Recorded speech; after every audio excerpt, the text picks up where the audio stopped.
Welcome back to the Deep Dive.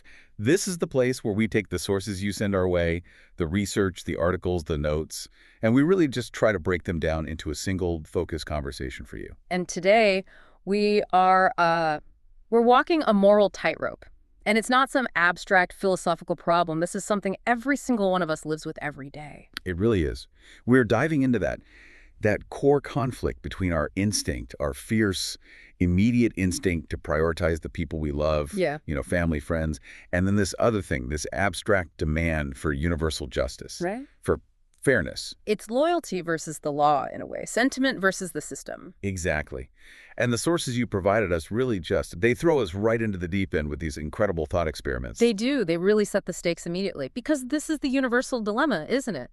If we accept that love is partial, I mean, of course we love our own kids more than a stranger's kid does. That automatically make us biased. Is that an injustice? Okay, so let's break this down with those two core scenarios from the material, because they just perfectly capture the tension we're talking about. The first one is professional, the job offer. Right. So imagine you're in a position of power. You're hiring for a really important role, and you have two candidates. One is a qualified stranger on paper, a 9 out of 10, Solid candidate. a solid candidate. But the other one is your cousin. Right. Look, they're good. They're an 8 out of 10.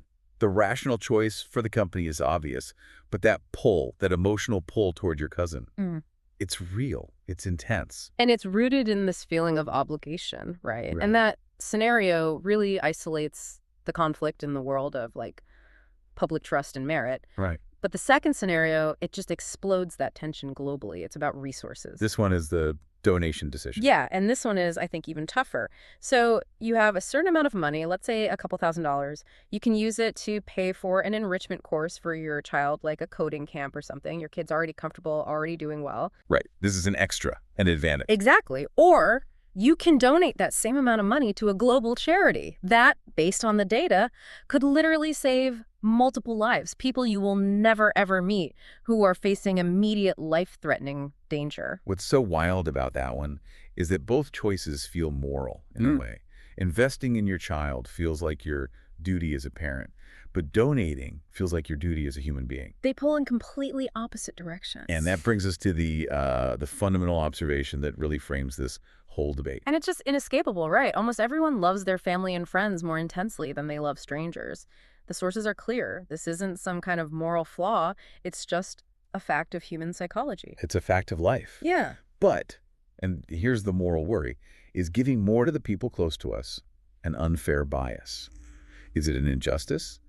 Or is partiality just, I don't know, a normal, maybe even necessary part of being human? And that is our deep dive mission today. We have to navigate this. We're going to analyze the two competing moral visions here, the impartial view, the universal view, and the partial view that's all about special relationships. Right.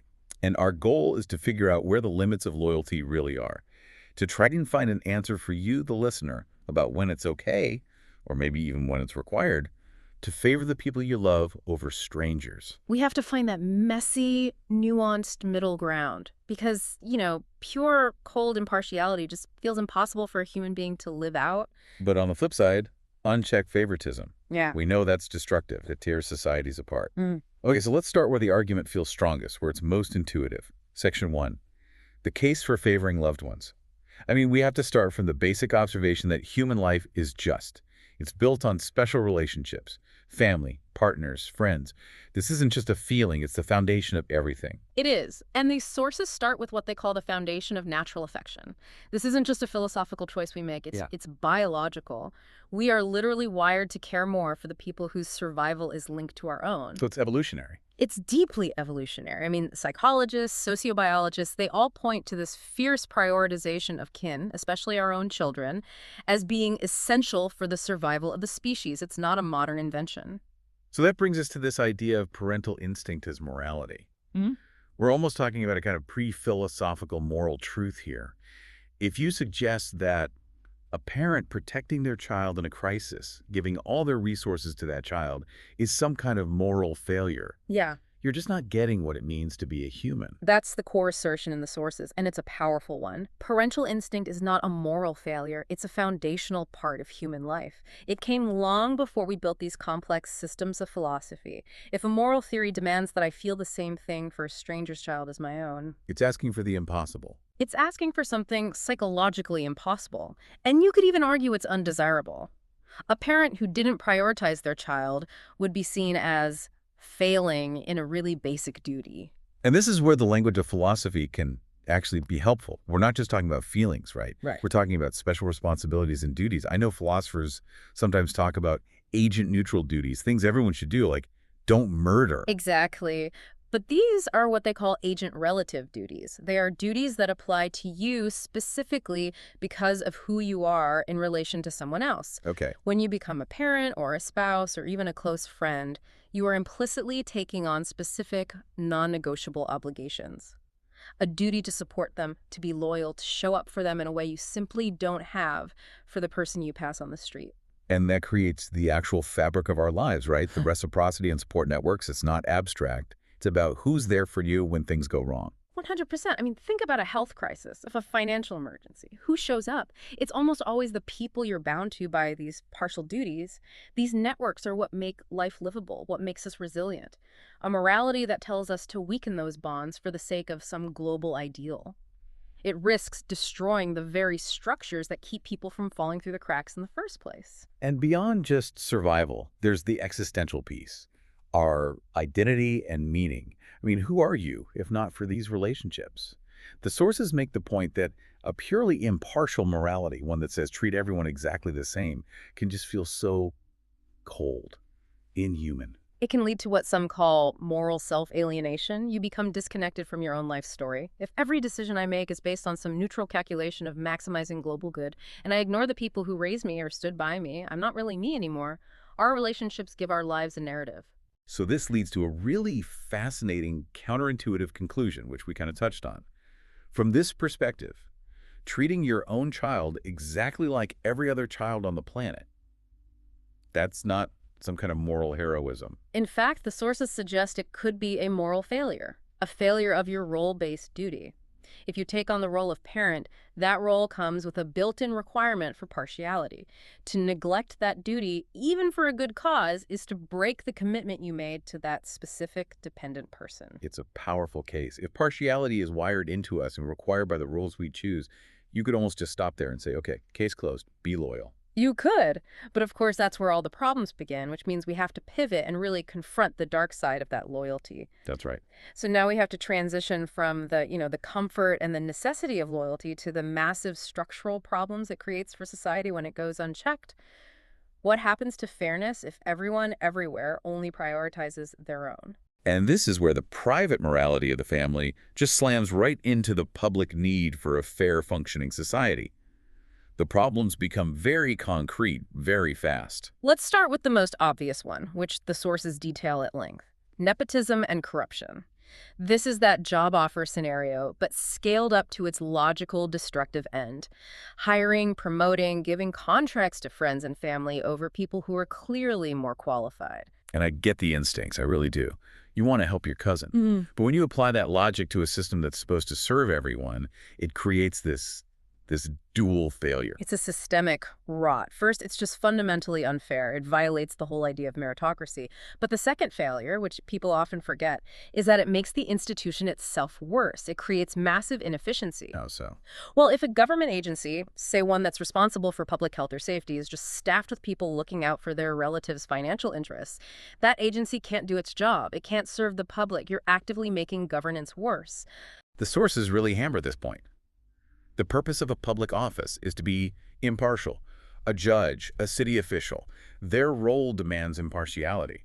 The moment you compromise that with favoritism, the whole system of public trust starts to crumble. And this problem extends beyond just jobs. It brings us back to that donation dilemma, the really big structural issue of global injustice. Right. Let's nail down what the sources call the spending paradox. The paradox is this. Our emotional capacity to care, our partiality, it's strongest for the people who are near us, geographically, emotionally. But the objective need is often greatest for people who are distant. And the result of that is? The result is that the vast majority of resources get spent on relatively minor improvements for people who are already privileged. Yeah. A bigger house, a more expensive car, that enrichment course for an already well-off kid, while millions of others lack the absolute basics. Clean water, medicine, shelter. The moral math starts to look really, really ugly. I really struggle with this one. As a parent, you feel like it's your job to give your kid every opportunity. But that impartial view really challenges you when the needs are so drastically different. It forces you to weigh comfort against survival. Is my child's slight competitive edge in the job market, which costs $2,000, morally equivalent to saving 5 lives from malaria with that same $2,000? From a global perspective, prioritizing that minor comfort over literal survival becomes very hard to defend. And this isn't just about money. This unchecked partiality can bleed into our personal integrity. It leads to what the sources call blind loyalty. This is the really toxic part, where loyalty, which starts as a virtue, gets twisted into a shield for wrongdoing. The classic family first or loyalty above all to cover up something genuinely harmful. You see it on a small scale, like lying to the police to protect a relative who committed a crime. And you see it on a huge scale where entire communities or organizations refuse to acknowledge harm caused by one of their own because, well, he's one of us. The loyalty mechanism completely overrides the basic recognition of right and wrong. It changes the whole moral logic. It goes from, I care for my people, which is good, to I will defend my people even when they are wrong, which is just corrosive. Exactly. So the bottom line from the impartial challenge is this. Unchecked favoritism is morally dangerous. On a large scale, it fuels inequality, it undermines justice, and it promotes a really dangerous tribalism, this idea that only our group matters no matter the cost to everyone else. Okay, so we've got these two massive forces, this deep human pull towards the people we love, and this logical, systematic demand for fairness for everyone. And this tension, it's not new. It really reflects two huge competing moral visions that have shaped philosophy for centuries. So let's dedicate this section to just framing that fundamental conflict. Yeah, these visions really dictate how we approach almost every moral problem, from the tiny to the huge, so we have to get the logic. Let's start with Vision 3.1, impartial morality. Everyone counts the same. This is the classic ideal of, systems like utilitarianism. It's all about those agent-neutral duties we mentioned. And the core principle is, on one level, really simple, but emotionally. It's incredibly demanding. It's that from a purely moral point of view, every single person's well-being counts equally. A stranger's pain is, morally speaking, equivalent to your partner's pain. So things like distance, relationship, culture, none of that should matter in the moral calculation. Exactly. It demands a universal, non-discriminatory approach. And the classic application of this is inconsequentialism. When you have to decide where to put your limited resources, your time, your money, the decision should be based purely on maximizing the good, minimizing the harm, on needs and consequences. Though if saving 5 strangers leads to a greater reduction of suffering than saving 1 relative, the impartial view says you save the 5. It does. It asks you to do this radical mental exercise, to step back and try to be a neutral observer, to suspend your personal feelings for a moment and just objectively assess who needs the help most. This kind of detachment is what allows for a true global perspective. It's the engine behind big charity movements. I have to push back a bit here, though. I mean, is that even possible for a person? Doesn't that just set us all up for constant guilt and failure? And that is the #1 critique of pure impartial morality. It can feel impossibly demanding. But the sources address this. The argument isn't that you must treat everyone equally in every single action of your life. That would mean abandoning your job, your family. So where do even the impartialists draw the line? The line gets crossed when the partiality becomes drastically disproportionate. Helping your kid with their homework is fine. Spending millions on a trivial luxury for them when that same money could prevent thousands of deaths from a preventable disease. That's where it becomes morally questionable. The impartial view pushes us to acknowledge the equal moral weight of a stranger's suffering, even if we can't feel it with the same emotional power. Okay, that makes sense. Now let's go to the counterbalance. Vision 3.2, partial morality, special duties to our people. This vision is built on the idea that we are fundamentally relational beings. It's all about those agent-relative duties. The core principle here is that moral life is defined by our commitments. Yes, all humans have value, but we have special obligations to certain people, and honoring those obligations is the right thing to do. Morality isn't just a cold calculation of global happiness. And the key examples from the sources are things like a parent to a child, a partner to a partner. Exactly. Those bonds are built on commitment, history, trust. So from this perspective, morality is less about adding up a big universal happiness score and more about honoring the specific relationships you've built. Your actions are judged relative to your specific role in that web of relationships. So this vision says that your identity as a parent, as a friend, actually matters morally. You're not just some neutral citizen of the world. Those specific roles create duties that the cold, neutral observer just can't see or sees as irrational. Right. It insists that a moral life is one lived within a network of specific, irreplaceable relationships. If the impartial view is all about utility, this partial view, which you see in things like virtue ethics, argues that loyalty, love, reliability, these are moral virtues in and of themselves. To ignore them would be to abandon what makes community possible in the first place. So the big challenge now is trying to figure out how these two visions can stop fighting and maybe, somehow, work together. And that brings us right into the messy reality of Section 4. This is where theory hits the pavement. We have to look at actual everyday examples and see where these two visions collide, and, more importantly, where we as a society and our own gut instincts seem to draw the line. Yeah, we have to find out where acceptable partiality ends and injustice begins. We can revisit the scenarios from the sources, kind of moving from the most intense to the least acceptable forms of favoritism. Okay, start with the most extreme, the most emotionally charged one. Scenario analysis 1. Emergency situations. The classic test case. Your child and a stranger's child are both drowning. You can only save one. This is the clearest boundary marker we have. Every major moral tradition acknowledges that most people will, and probably should, save their own child. Even theories rooted in universal principles tend to accept this choice. Why, though? Why is that one okay, even for the universalists? It comes back to that intense role-based obligation. The relationship between a parent and a child is a unique moral contract that exists long before the emergency. To demand that a parent step back in that moment, become a neutral observer, and potentially let their own child die, it's just psychological and moral absurdity. The duty to protect your own dependent is absolute in that specific context. So that sets the high water mark for acceptable partiality. Immediate life or death situations for people you are duty-bound to protect. Exactly. Now let's move into the social world. Scenario analysis 2. Jobs and opportunity. Back to the question.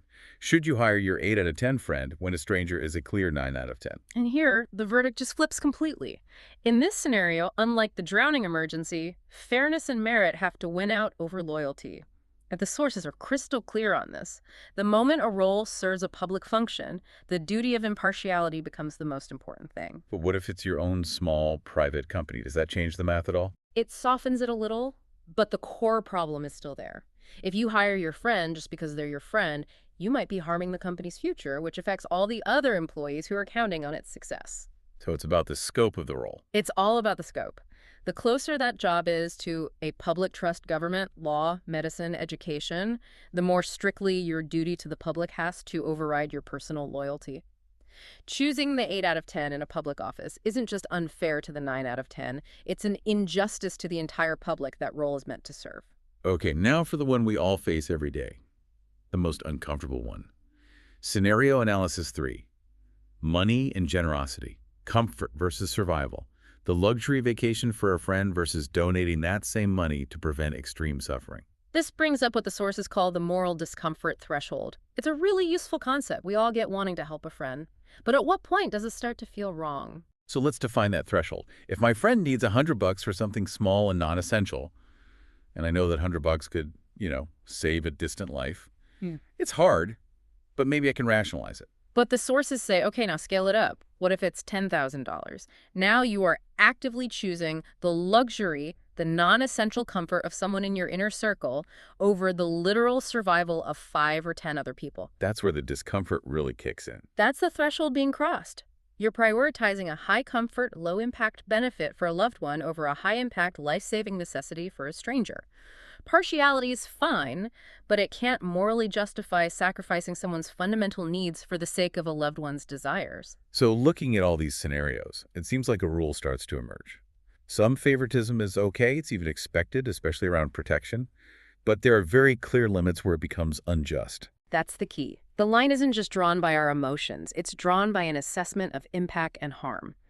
We accept partiality when saving a child's life, but we reject it in a public hiring decision because the potential for injustice and preventable harm just becomes way too high. That analysis of where we draw the line brings us perfectly to Section 5, where we really try to build a bridge between these two visions.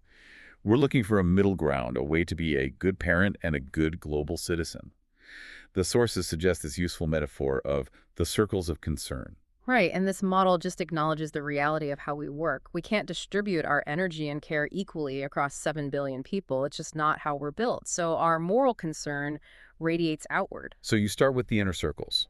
This is yourself, your kids, your immediate family, your closest friends. This is where you give more attention, more time, more resources.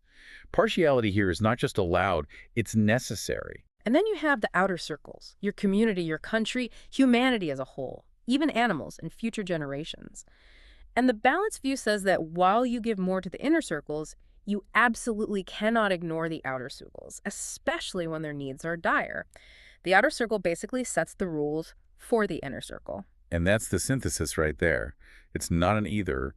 Your partial love for your family has to exist inside a larger framework of justice. Loving your child more doesn't mean other children don't matter at all. Exactly. Helping a friend doesn't give you a free pass to ignore a massive injustice you could help stop.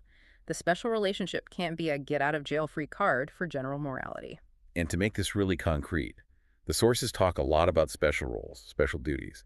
The roles we choose, parent, partner, caregiver, they're the engines of acceptable partiality. They create these very specific obligations that you just don't have to the world at large. And this leads right to that fascinating paradox we touched on, the paradox of neglect. It actually validates the partiality view. If you were to neglect your own child, someone who depends on you for everything, in order to go maximize your charitable impact on distant strangers, that would also be a profound moral failure. That's the check on pure impartiality. It is. If your quest to save the world leads to the predictable suffering of the people in your direct care, you've failed in a primary agent-relative duty. This proves that partiality within these specific roles isn't just allowed, it is a moral duty. So at the end of the day, the goal isn't to choose between my family and the world. That's a false choice. The mature moral life is about balancing two different kinds of duties that are always pulling on us. First, your role-based duties, what you owe to the specific people in your life because of your history and commitments with them. And second, your general moral duties. What you owe to anyone just because they're a fellow human being. The duty to not harm, to be fair, to help when someone is suffering, and you can do so at a low cost. A mature morality integrates both. It knows the world needs people who are fiercely loyal to their inner circles, but it demands that those same people recognize their loyalty can't come at the expense of justice and the basic survival of others. The inner circle gives life depth. The outer circle gives it justice. Yeah. Okay, now we have to get to the final and maybe the most critical part of this analysis, because the human tendency is always to let that inner circle consume everything else. This is the deep dive into the danger zone when family first stops being a loving ethos and starts being a justification for serious harm. Yeah, we have to be really honest about the dark side of loyalty. This is where we identify how partiality becomes genuinely destructive. When favoritism goes too far, the societal consequences are predictable: tribalism, nepotism, and corruption. These are all just scaled-up versions of partiality that has gone completely off the rails. And what's so scary is that the people doing it often feel like they're being virtuous. They think they're doing the right thing by prioritizing their own, even if it means cheating or stealing from outsiders. Absolutely. The sources give clear examples of this moral blindness in action. Covering up a crime within a family or within a powerful company, shielding an executive who did something terrible because, well, he's too important to the team. Or just outright discrimination. The logic of, we take care of our own kind, not others. That explicitly denies the equal moral worth of other people. It turns benign preference into this destructive, zero-sum exclusion. And that's the critical distinction we need to make. When does acceptable favoritism cross the line into this destructive force? The source material gives us 3 really useful warning signals that tell us when loyalty has gone too far. Okay, what's the first one? The first signal is about action, a willingness to harm strangers to benefit one's circle. This is the line of commission. If helping your family requires you to actively push a more qualified person out of a job, or if securing your group's interests requires violating the rights or safety of others, your partiality has become criminal. The duty not to harm always wins. That feels like a very clear line. What's the second signal? The second is about truth. Ignoring or justifying serious injustice when one's own group is causing it. This is that moral blindness. If you refuse to admit that your son or your business partner or your political party did something seriously wrong just because they're on my team, you are sacrificing justice on the altar of loyalty. You're choosing the tribe over the truth. And that's how corruption gets baked into the system. And the last signal. The final signal is about a total collapse of empathy. Believing only one's group's suffering truly matters. If the pain, the needs, the rights of people outside your circle are treated as trivial or irrelevant or even deserved, you've moved past partiality into full-blown dehumanizing tribalism. At that point, the sources warn. The partial love that we started with, the thing that gives life meaning, has turned into moral blindness. It stops being a force for stability and becomes a force for division and injustice. What a journey. We've been through the necessity of partiality, the demands of impartiality, and all the ways they collide in our lives. So let's bring it all home. Let's give the listener the comprehensive answer to that opening question. Is it morally acceptable to favor family and friends over strangers? The wise answer, based on everything we've analyzed from the sources, has to be a nuanced and conditional one. The answer is yes, but only up to a point, and only within the very clear limits of fairness and justice.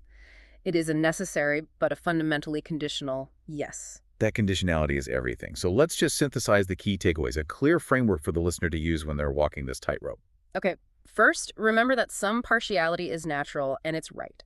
We aren't meant to be emotionally neutral robots, that intense preferential love is the engine of human connection. Second, understand that special relationships create special duties. Being a parent, a partner, it means you are required to give them more of your time and energy than you give to the general public. And failing in those duties is a moral failure in itself. But third, and this is the most important one, partiality has absolute moral limits. It cannot justify harming others, it cannot justify ignoring injustice, and it absolutely cannot be used to abuse positions of public power. Nepotism and corruption are where loyalty becomes a crime against the public trust. So we live in these two overlapping moral worlds. We have our duties as a friend or a parent, but we also have these undeniable duties as a human being living among other human beings. And a mature moral life is about balancing those two. Right, it's about using that outer circle of justice to draw the boundaries for the inner circle of love. The final lesson isn't that you should stop loving your own people more deeply. That intense partial love is what makes life meaningful. Instead, it asks you to stretch your circle of concern just far enough so that other people's basic needs, their right to survive, to be safe, to be treated fairly, are not sacrificed for the comfort of your own group. So the question isn't, should I care more about my family or about strangers? That's a false choice. It sets us up to fail. The real challenging question we want to leave you with, the one to really think about after this deep dive, is the ultimate balancing act. How can I care intensely and effectively for my loved ones without becoming blind, or worse, actively harmful to the real needs and rights of others outside my circle? A difficult, essential question for all of us to wrestle with every single day. Thank you for joining us for this deep dive into the ethics of partiality. We'll see you next time.